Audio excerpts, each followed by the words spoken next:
Don't show this again. Dropbox, not now. Dropbox wanted to save my recording. OFU. Okay. Good afternoon, good morning, or good evening, and welcome to the Blurring the Lines podcast, episode number 140. I'm your host, Adam Bell, and joining me as always is my co-host, Peter Nikolaidis. How you doing today, Peter? What's up? You're feeling like a Budweiser? What's up? I think I'm doing pretty well. No, I'm not feeling No, like a Budweiser, but I can't ever think of the last time I was feeling like a Budweiser. I will say I have been recently drinking more lagers rather than the Belgian style. Mm-hmm. There's a brewery not too far from my place in Framingham, Massachusetts, called Mhm. Jack's Abbey. Oh yeah. And so I've had pretty good luck with most of their stuff. I've avoided the hoppier ones that like Hopponius Union and stuff. You don't like to be hoppy? I'm not a hoppy beer drinker now. But I also have there's one called Smoke and Dagger, which Mhm. is a smoked black lager, right? Mm-hmm. Yeah, too smoky.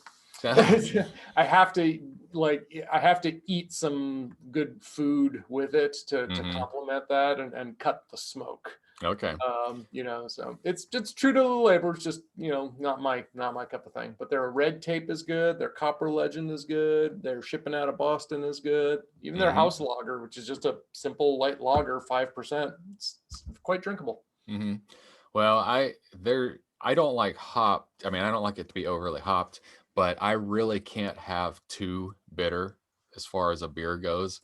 Yep. When I was in college, there was a pub. It's no longer there, the Franklin Street Pub in Clarksville, and they had a coal miner stout, and it was black. I mean, not dark brown, but black. And it was bitter. Man, I liked it. So all right. I don't know why, but I like bitter dark beer. I mean, that's not my only taste, but yeah. Somebody says it's awful bitter and dark.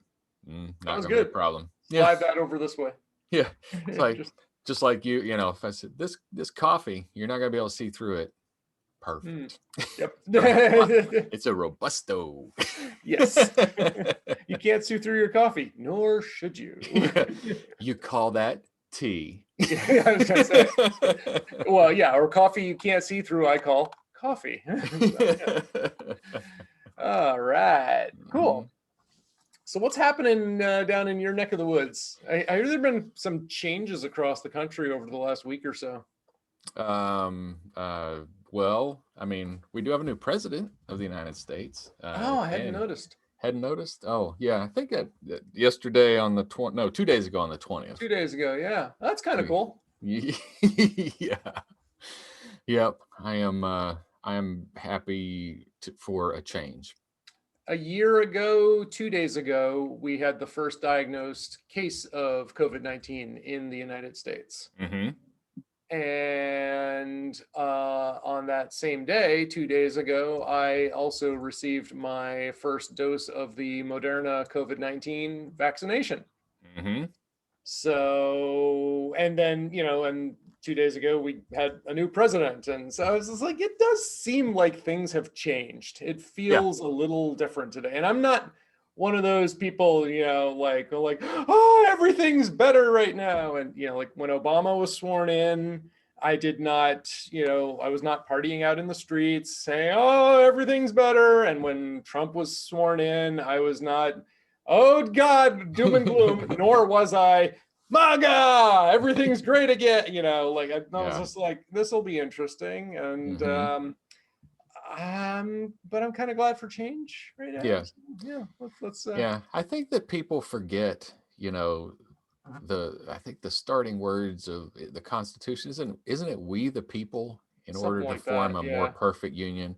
It doesn't say our president, our senators, our Republicans. It's supposed to be we're supposed to make the change. We are the change. We're supposed to make it better. Be the change you want to see in the world, or something like that. Oh wait, no, Yeah, that's not written in there. yeah. That's not in the Constitution, but you No, know. that was Gandhi.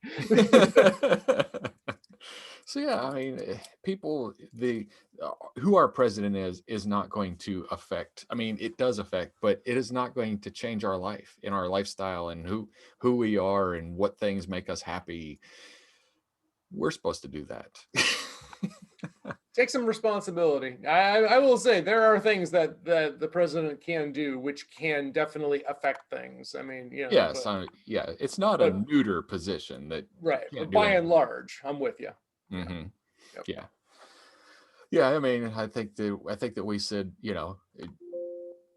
one of the things that's absolutely going to change, and it just is taxes are going to go up. This president is not an anti-tax. Our previous president, it was, hey, anti-tax, but we're Yeah, going to pay for it somewhere else. but what was he really? Because some of my deductions and things went away. You don't make enough money. Oh, that's why. Yes. Got it. Yes. Got it. Okay. Are you working on your first billion or your second? Right. Okay. Because I mean, I gave That's up. the problem. When I I was at gave the up. 2 billion mark, that's when you start to get tax breaks. That's where the tax breaks exist. Got it. Oh, shoot. Well, that explains so much. All right. Well, I just need to work a little harder then. It's funny though. So just so my daughter is home and one of her friends is home with her, and they were talking about Jeff Bezos, and they said, if he has enough money, he could give $1 million to every person in the United States, and that would stop world hunger. I said, I don't think you realize that Jeff Bezos doesn't have $2 billion sitting in his bank account that he could just spend. I mean, he has these things that are valued. It's just like this house. Whatever value I have in this house, the only way I can get that money is to sell the house. Now I'm homeless, but I have the money. So he's not just sitting there with billions of dollars of cash. He may have a lot of cash, but just the not in the bad way, the ignorance of people that they just don't understand. I forget, as part of my financial management systems course I took I guess it was a while ago. I had to do an evaluation of different SEC filings. And I forget how much cash Amazon did have, but you can find out easily on their cash and their liquid assets and stuff. That's all stuff that's disclosed, publicly available information. Just go to find the latest SEC filings. Quick Google search away. That's not his money though. No, but how many shares of the company does he have? Oh yeah. And if he was to say, we need to liquidate those items, would the board go along with it? And if so, then what would they be worth, right? Yeah. That said, why would he want to do that? Yeah. Because is there a better money-making machine than Amazon.com right now? I don't know. Other than the U.S. Treasury, who could just print more money, I don't think that there's a better way to make money. So. Yeah. They well, and I mean, I buy stuff from Amazon repeatedly now. I mean, so they have MRR. MRR, monthly recurring revenue. There you go. Oh boy. What else we going on here? All right. So, well, you mentioned so this year you got your COVID vaccination. So this past year we saw, the virus come through, and then now we're getting vaccination a year later, which is really kind of kudos to the scientists who figured all that out, because a year ago there was nothing. Now there is something, which is not foolproof, but it's better than nothing. And any percentage better is a percentage better. It's better. Yes. Yeah. It's an improvement. Yeah. I mean, even if it were 50-50, I would take my odds on that. I mean, this will give you a 50% chance. Oh, okay. I Yeah. mean, at least Yep. you've told me. I'm Yeah, good. exactly. I'll take an improvement. And side effects for me so far is my shoulder has been sore. It is Mm-hmm. still sore to the touch right where I received the shot. Mm-hmm. For several hours after I got it, it was just a little sore, but like I had to think about it, and then I noticed it. But that night, several hours later, it did increase, and up to maybe say a 2 on a scale of 1 to 10. Mm-hmm. So it was enough. Like if I rolled over onto that shoulder, I woke up because it was Mm. unpleasant. Yeah. So it's been a day and a half because I got it 2 nights ago. I've done 80 push-ups today. It's not slowing me down at all. Yeah. So, I put a Kind of little like bit a of vitamin. bruise. Yeah, exactly. It feels Mm-hmm. like I took a mean right hook or a, kick right to the shoulder, Mm-hmm. which not that I have any experience of that. Yeah. But it's not that bad. And so I put a little bit of kinesiology tape on it, and then last night I wrapped it up in an ace bandage, Yeah. and that helped. So Yeah. it's like certainly should not be a deterrent Mm-hmm. to to getting the shot. So talking about COVID. So last summer we went to Yellowstone in July. Hmm. So that was 4 months after, it really hit the fan. Yep. And it was amazing the transformation of all the people that had masks. We went, I was like, it's just amazing how quickly we as a people in general around the world adopted and went with the change, because I was like, this would have been completely abnormal 6 months ago. Four Hmm. months from this announcement, now this is normal. And we're all like, okay. But I'm a little more amazed at how difficult it is for some people to comply. I don't understand. Now, I agree. When the first couple weeks, I was like kind of weird about, do I go into the store with the mask? Am I going to look weird? But then after the initial just first couple times wearing it, it'd be the same thing if I were wearing a police uniform. Oh, people are going to see me in this uniform, and then you just get used to it. You wear this uniform, so people see you that way. So with the mask now I've gotten to the place where if I'm going in somewhere, it's Hmm. going to feel unusual to me to not wear a mask, because Hmm. back in, I guess it was early, I don't know, before Christmas, they said in public places you could go without a mask. Hmm. um, and so I went into Kroger one time without my mask. I had it in my pocket, but Right. I went in without my mask on, and there were still people in there with masks, but there were people without, and I was just like, you know what, I'm just going to put it back on. Because it felt more normal. And I'm Yeah. like, yeah, and I think I still need the protection. I've got a lot of things riding on Yeah. me. So I think I'll just wear it. Yeah. But Yeah. I just don't understand it, but it's interesting because it does brings to mind the psychology class that I am taking right now. mm-hmm.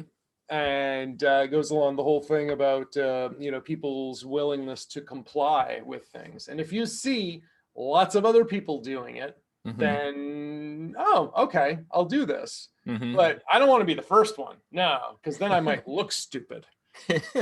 Right? You think you look stupid wearing a mask? Look, you should see yourself wearing a respirator. Well, and people have their flat spots in their tire, and I will admit, that's one of my flat spots, is sometimes I'm a people pleaser, and I don't want to you know I don't want to stand out. I mean, I wouldn't say that I'm frozen by that aspect of my life, but I have tendencies from time to time that I just tell myself, get over it. You are a grown up. Yep, it's the way it works. Yeah, I don't really care what somebody else thinks. And I think that's part of me getting older, between, you Okay. know, yeah, I just don't care anymore. You Yep. you have no, I mean, even if you make fun of me, uh, I don't care. whatever. Who cares? Yeah, Yeah. that's something that would be nice. I think in many instances would be nice if we could learn that skill sooner in life. Yeah. Yeah. Well, we're kind of waxing philosophical now, but our society today is much more uh, acceptable of individualism than it was when we were teenagers. I mean, my jeans were rolled up and cuffed at the bottom. I wore a specific type of shirt, and all of my friends wore variations of those clothes, and Comply. yeah, I mean, we didn't want to stand out, or, yeah, I don't know. That was cool or whatever. But now cool is being an individual. It's not They say 100%. what fashion is showing that you know, and you pay attention to what everyone else is doing, and style is when you go against that trend, something like that. So what else? Western Digital did finally get that hard drive back to me. Mm-hmm. It took them just under a month to turn it around. That's faster than I would expect. Yeah. I mean, I guess I had really low expectations, though. Exactly. But compare that to like Apple Care, which will do an advanced swap and ship it to you, Mm-hmm. But of course, Western Dig would have done that too for $25. Yeah. As apparently, yeah. Well, now I think about it, like apparently that's like buying, Western Digital Care, which I did not. I just said, oh, look, it comes with a warranty. Wonderful, but you got to read the fine print. Yeah, yeah, it does have a warranty. And they'll honor it when they feel like it, when they get around to it. Eventually, perhaps. So my parents got fiber installed yesterday. Like Raisin Bran? No, like fiber optics. Fiber optics, for real. For real. So they've got a 25 megabit connection, and their phone was ported over to it.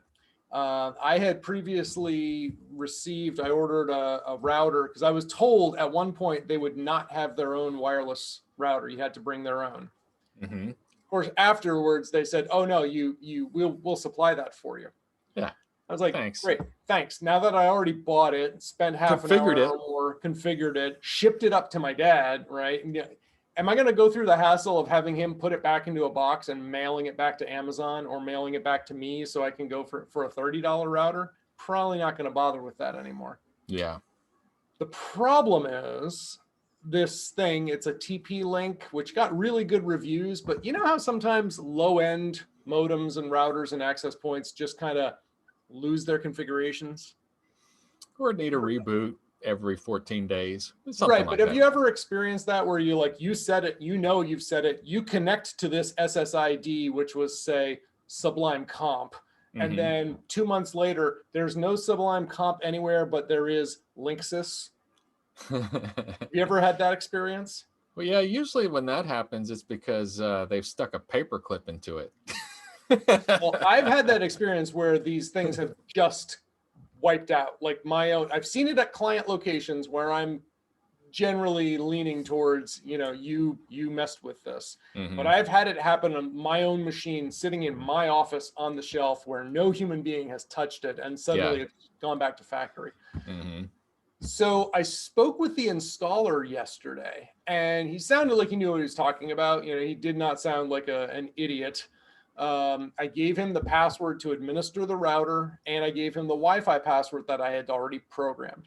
Right. Now, since I used the same wireless network name as my parents already had, shouldn't have been a big issue, right? Should have just turn off Consolidated Communications, formerly known as Fairpoint, formerly known as Verizon, formerly known as Bell Atlantic, formerly known as 9X, formerly known as AT&T.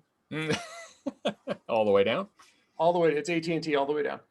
Yank that, put the new one in, stuff should just work. That was not the case. And so he was offline for about an hour. And of course, while they're doing that, they were also porting their phone system. So I had nowhere to reach my father. So I'm calling. Eventually, boom, the computer comes back online in my remote control portal. And I log into it and I see it's connected to TP-Link guest access 1AC. That's not the name of the network that I set up. No. So I knew something went wrong. That guy pressed the button. Or the thing just lost its config. I don't know. Maybe, but here's the weird part. It does have the old Fairpoint SSID, because what it is, I set up two SSIDs, the new one and the guest one. So it's got that old Fairpoint SSID, and my dad said today that he had yanked and pulled the old consolidated communications equipment away. Now, first off, I can't believe anything my father says. Right? I have to see it for myself, or one of my caretakers has to validate this. I cannot trust him. But assuming that it is gone, then that means that my equipment is indeed in place and it's broadcasting the same SSID, which should have the same password because I pre-configured that here. Yeah. But without anybody there on site, I am completely unwilling to try to make his laptop or his desktop connect to the other wireless network. Because if I do that, I've lost all connectivity. But here's the problem. Since he's in the guest network, you can't connect to the router. Can't connect to the router. Client isolation is on and I cannot configure it. Now, I can configure the one that the fiber people provided, right? But I don't have the username and password.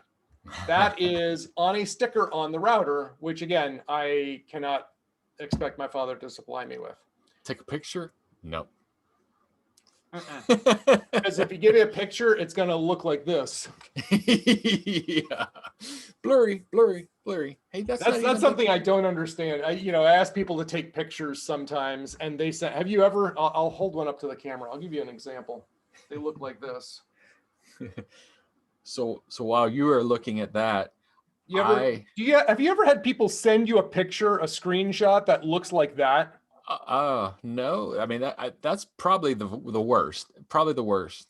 I have had people send me screenshots that do look like that. And I just want to reach through the phone and punch them. I'm like, why? Why did you send that to me? Did you look at it before you send it? It's completely useless. Anyway. So I did a similar, I replaced my dad's, my dad and my mom, their internet and their wireless with my Nifty from last week. Yep. And I got up there and he said, I explained to him troubleshooting. I said, if this happens, then you do this. And he says, and I just go over to the modem and press this button. No, never, ever press the buttons on any of your network gear. What he was actually pointing to was WPS, but I couldn't explain, I was like, no, never press the buttons on any of your network gear. Resets, nothing. There is no reset. You unplug it. Okay. Yeah, the reset button is plugged into the wall. Yeah, I remember I learned that lesson with the first Comcast modem that I was given when Comcast started rolling out their internet. And one of the technicians said, yeah, you know what that power button does? I said, no. He says, it turns off all the lights. And that's why whenever Comcast would tell you to reboot their modems, you have to unplug power, and they want you to also unplug coax and wait, like a minute for it to cool down. So, hey, can we pause for just 1 minute? Yes. Thank you. Be right back. Easy. Okay. So one of the reasons too that I did pause for a second is I got a phone call while we were on this call. Even though just do not disturb is enabled. I have an open support ticket with Apple because do not disturb is not working. And Apple was giving me all of the same, normal, they were polite about it, but they were walking me down this idiot does not know how to enable do not disturb path. Finally got escalated up to a senior person who confirmed, oh yeah, it's not working. And we confirmed it by him calling me. while we were on the phone. He called from another number and like, yeah, it's ringing. Here it is. You can hear it. And what's been happening is I get all these robocalls while I'm teaching yoga class. Yeah. Which is the perfect time to be getting these, calls. Yeah.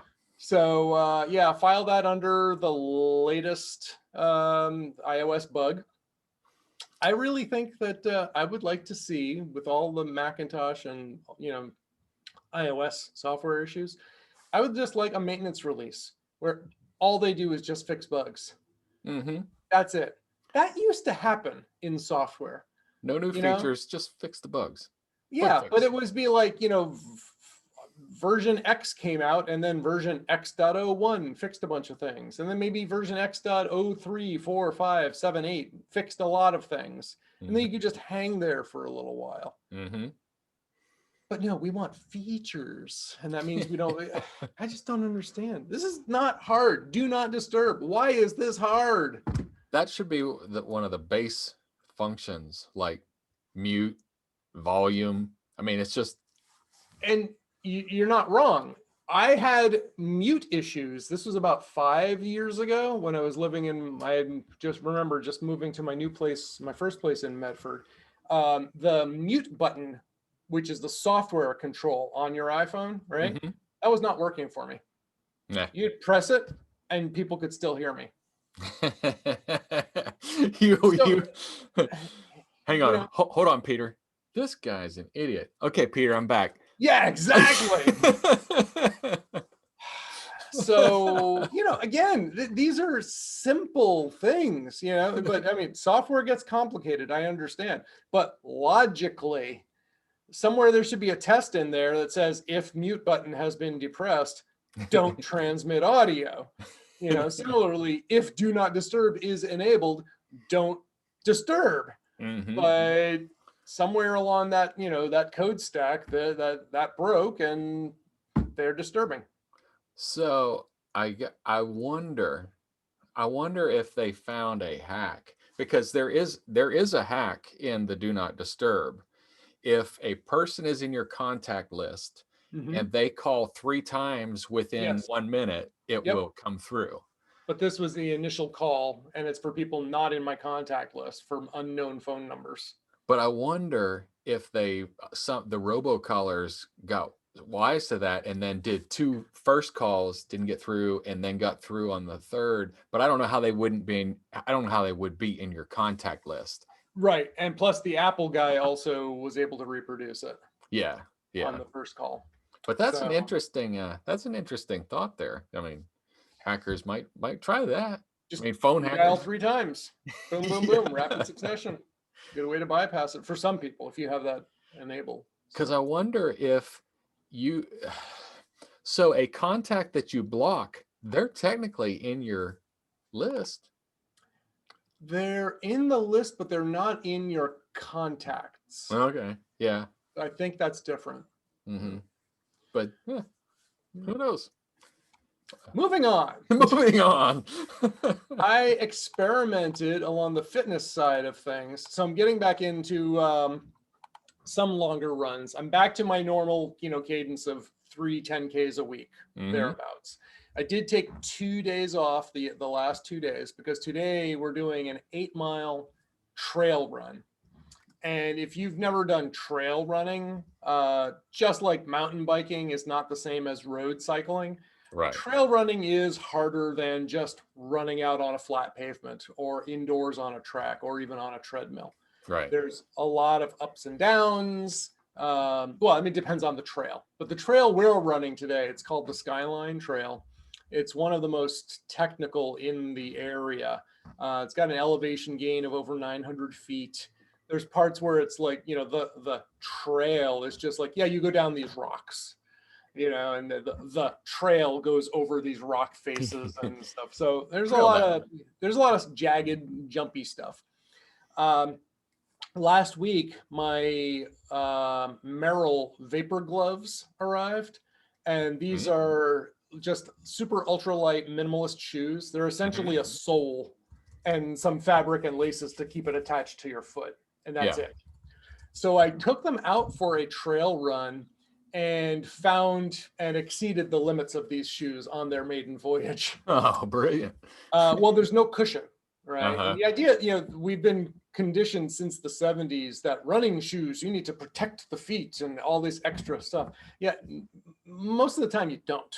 Mm-hmm. Right. Except now we've gotten people, myself included, so conditioned that, the idea of not using shoes or not wearing shoes is foreign to us. Like, oh my goodness, we could hurt ourselves. Mm-hmm. Well, turns out when you're running, and this was part of this trail that we're running today, which overlaps heavily with the one that I ran last week, there's a lot of jagged, sharp rocks. Yeah. Now, nothing came close to puncturing the sole, but you don't need to puncture the sole to actually hurt yourself, right? Yeah. And it all happened when I was going steep downhills. Now, normally the idea, and this is the other thing too, is that most shoes today have thicker heels, Mm-hmm. right? Which encourages you heel stomping when you Mm-hmm. walk, right? Now, when you Mhm. walk, it's normal for the heel to hit first, but when you run, it's better for the body to hit, like, to land flat or towards the ball of the feet. Mm-hmm. And if you watch, like, especially the Kenyan barefoot marathon world champions, that's the way they run. Mm-hmm. So, but that's very hard to do when you're going downhill, Yeah. right? So when you're coming down a steep, rocky, jagged incline, your heel hits, and my heel hit a bunch of times, and ow. Yeah. I was in pain for 2 days after that. Mhm. Not enough so that I didn't do a 10K 2 days later, but wearing normal running shoes Mm-hmm. as opposed to the minimalists. Yeah. That said, I will definitely use them again for trail running, but probably not that trail.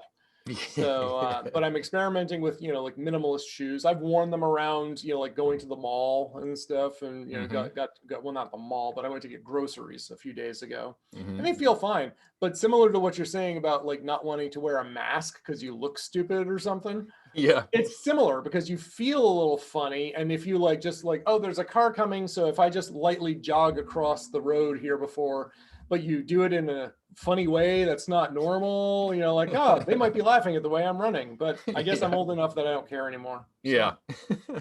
Well, but go ahead. go ahead. No, Well, I was going to say on, so I had some youth at one point at church that they were homeschoolers, so they weren't required to wear shoes. And so they chose their life to be barefoot. I mean, okay. they were typically boys. And they're like, but one thing that I noticed was the soles of their feet were thicker. Like when it had more callus and more like just tissue built up Yes. on the bottom of their feet, and their toes spread wider than Yep. I do in my shoe, because my shoe constrains them. And Absolutely. then these boys, I mean, kind of like a hand, their toes spread out more Yes. than with shoes. And I thought that was really interesting biology. It is. And again, both of those phenomenon are because of shoes. Because you have cushioned shoes, your foot doesn't get stronger. And because the toes are constrained, they don't splay out. And it's better for your balance. It's better for you to feel the ground and the terrain you're walking over when your toes can move. Mm-hmm. So to that end, I have always favored New Balance running shoes because they have a very wide toe box. Mm-hmm. And sometimes I will run with toe spacers in between my toes just to Really? keep them wide. Yep. Mm-hmm. Not always, but sometimes. But I have also just like an hour ago in the mail got my so while I've been moving to minimalist shoes, I've been moving to maximal socks. Mm-hmm. I don't remember the name of these. Some company in China made these, but they're supposedly indestructible socks.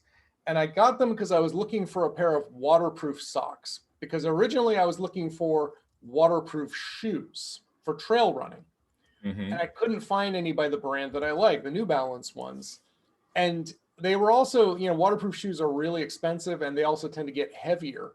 So I decided, well, what if I just use plain old shoes, but get some Gore-Tex socks?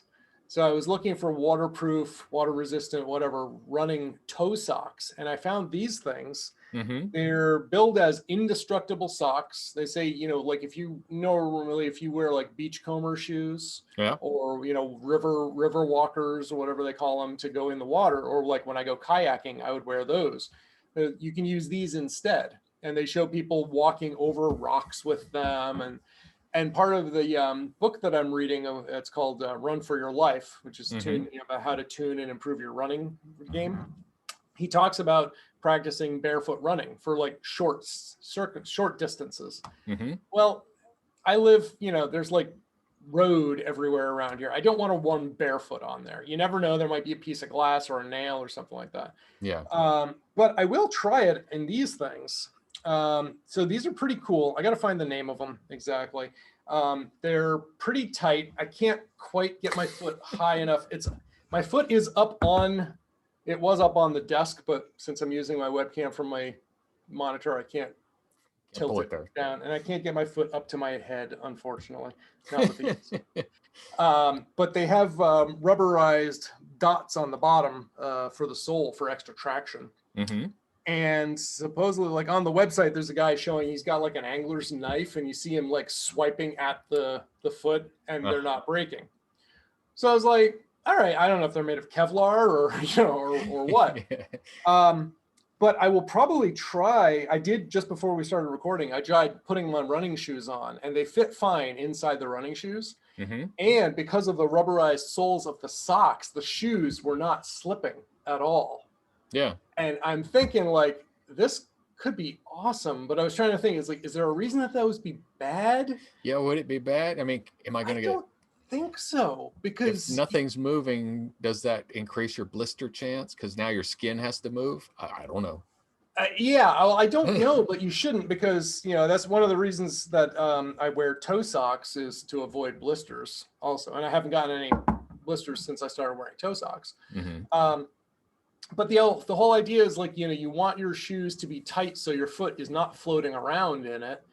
And, I'm so on the fence though, because today, if it works, this is awesome. But if it doesn't work, it's a bit of a gamble, on a run like today is not where I want to find this out. Well, I think I'm going to probably take a chance. I'm going to say you could take your fanny pack with a second pair of socks just in case. I thought about that, except I try to go ultra super minimalist when I run, Even today I was thinking like, it's going to be a long run. Should I take some water with me? Because normally I don't take water unless I'm going 10 miles or more, which is these days almost never. Yeah. But 8 miles of trail running, that's like 10 to 15 miles of normal running. So, taking some water is probably not a bad idea. And if I do that, then I could throw some socks in there too. So I don't know. Well, since you're talking about keeping your extremities cared for, have you seen Bernie's mittens? You showed it to me. I had heard somebody say something about it. I had not seen it previous, but what's up with Bernie and his mittens? So Bernie Sanders was at the inauguration of our new president, and he was just really minding his own business, not scowling or causing any waves. Or how do we know? He was wearing a mask. Maybe he was scared. Maybe he had his tongue out. We don't know. But based on his eyebrows and eyes, he was really just sitting there trying to stay warm, because he is 106. I mean, it's hard to stay warm when you're that old. He comes from Vermont. And this was down in Washington, D.C. Alexa, what's the temperature in Washington, D.C.? Right now, in Washington District of Columbia, it's 50 degrees Fahrenheit. 50? I mean, that's like 80 here. I mean, so... Yeah. Alexa, what's the temperature in Burlington, Vermont?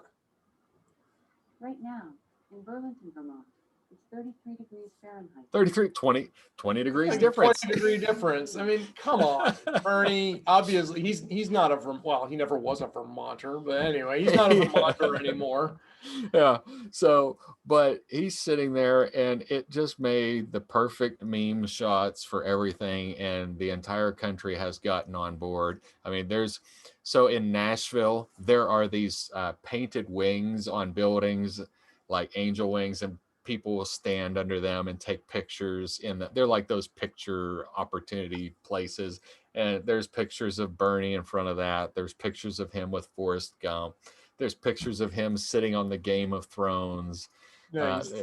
I sent you him sitting in the bar with the dude in That was The pretty Big fun. Lebowski. That was, I mean, so he's all over the place. And the best, the one that I sent you is an animated GIF that he's in Ghost with Demi Moore, and you see him reaching around with his mittens, helping with the clay. And that was awesome and so disturbing at the same time. It's like, ooh, that's awful, but it's still Well, hilarious. So I just thought it was funny. And I mean, it's just kind of a phenomenon that's probably going to last about 48 hours, but it was still funny while it lasted. hey, you know what? Not all good things have to go on forever, right? Yep. Some things can be impermanent. What I am curious is, you know how like we're talking about we're getting older, so we don't care about things, is what Bernie really thinks when he's, because he's going to see those. People are going to show him those, and he's going to like, he's probably go, oh, these people are idiots. We know a lot of idiots are out there, though. Yeah. So, But for fun's sake, I mean, isn't it fun anyway? I mean, yeah, absolutely. I mean, I think it's fun. It's like, but it in this instance, it's not like we're making fun of him. It's like, okay, he's wearing mittens. I guess some people are making fun of him, but it's not like, oh, don't vote for this guy, he wore mittens. Yeah, it's not political. It's just, it's fun. Kind of like, have you ever seen those the football the alternative of what they're actually saying? Yes. those are. You want to go get pizza later? Yeah, I'm thinking of beer too. Yeah. Okay. Yeah. Yeah. So those are kind of fun. It's not meant to be disparaging to those players or coach. I mean, but I don't know. I don't know that some people probably are, but it's still funny. Cool. Should we keep it short this week? I think we shall. So I do have a Nifty. It does happen to be, well, I'm going to follow up real quick on my previous Nifty, which was the AC Cube. It will, when I was configuring it, I saw that it will also become a router. And yes. I had bought a Unifi USG, and I was like, well, if I could just use 2 cubes and no USG, they only need a simple router. They don't necessarily need a full-blown firewall in place.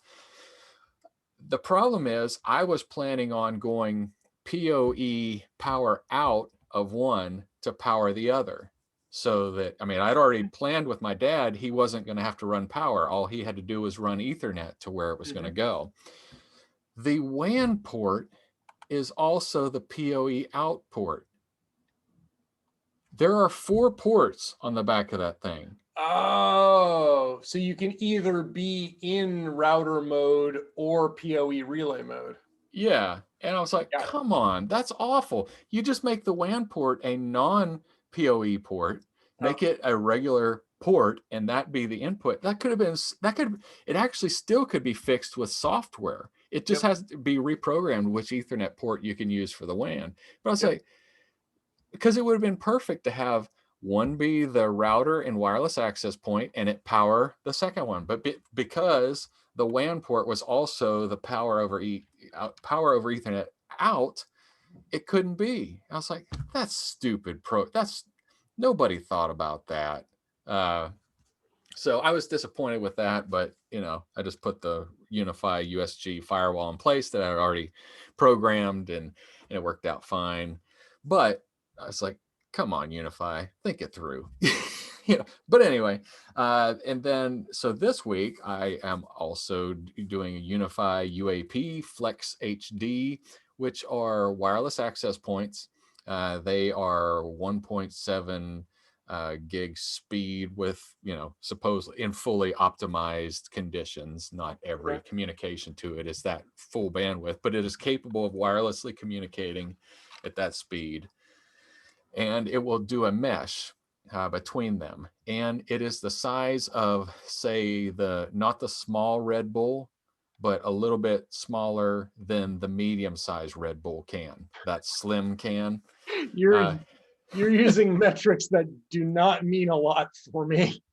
Well, you've seen like just the I've slim seen Coke them, but cans. I can't really visualize that right now. Yeah, so it's probably a 1.25 inch diameter, like Okay. a pipe, and then it's probably 6 inches tall, and it's an indoor and outdoor wireless access point. So Okay. all you need is power over Ethernet to it, and because it's mesh, you don't technically have to run cable to both of them. I mean, as far as like running them an Ethernet connection, but you got to get them power. So it's got a power over Ethernet injector, so you could power it without providing it Ethernet signal, but kind of seems like if you could get it an Ethernet cable, you'd go ahead and wire it anyway. But it will mesh, and Okay. I've got 2 access points so that they will mesh for full coverage in my house and around the house. And it seems to be pretty slick. It went right into the Unifi Command software. It found them. I adopted them. It went with the enterprise product like I wanted it to. That was one disappointing thing about the AirCube. It's not an enterprise product. So the only way I could manage it was from the app on my cell phone. I didn't like that.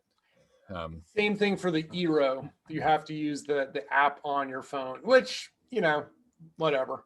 That was fine. And I left the factory default passwords on those, they're all unique. So it's not like it's password or admin or whatever. And then I showed my dad how to use the app to scan the QR code on the bottom of it. And because the password is default, he could add them to his phone. And if he changes his password, if he changes phones and has to re-download the app and re-add the devices, he can just scan the QR codes and they're back in there. So that was kind of slick. Got it. And it was slick of Unifi to come up with unique passwords, and it was all in that barcode. So admin, right? Admin. Unique. So that Nifty, it worked out well. And wait. Sorry. I thought unique password means the password's not the same as the username. Oh, well, They're yeah. Unique. The username and password are unique. Right? Yeah, both are the word unique. The password is password. Yes. It's awesome. That's not unique. Yeah. All right. I think that's all I got. What about you? I think that's all I have as well. Ready to wrap up for the weekend and go for a big run. I think I'm about ready to run and hit the ground, hit the road running, hit the trail run, something like that. So make like a cow patty and hit the trail. Hit the trail. Hey, if you would like to get in touch with us and you have feedback for any of these episodes, you can hit us up. Find us at blurringthelinespodcast.com. If you're looking for Adam, he is at Sublime Comp on Twitter. If you're looking for me, I'm at Nikolaidis or at Paradigm CC. You can also find Adam at sublimecomp.com. You can find me at Nikolaidis.com. If that's too hard to remember or spell, pn72.com. It's a little shorter. Also, yogawithpeter.com, paradigmcc.com. Nobody can spell paradigm. Nobody can spell my last name. Hopefully, most people can spell yoga. So, and we like feedback. We like results. We like responses. We like, what? We even take critique. Why not? Right? We'll take that. Sure. Just give it to us. Whatever. We'll take it. So shoot us some contacts if you have suggestions for guests on the show, topics you want us to cover, etc. We'll hear it. So send it our way. And with that, I think it's time that I push the big red button. Big red button.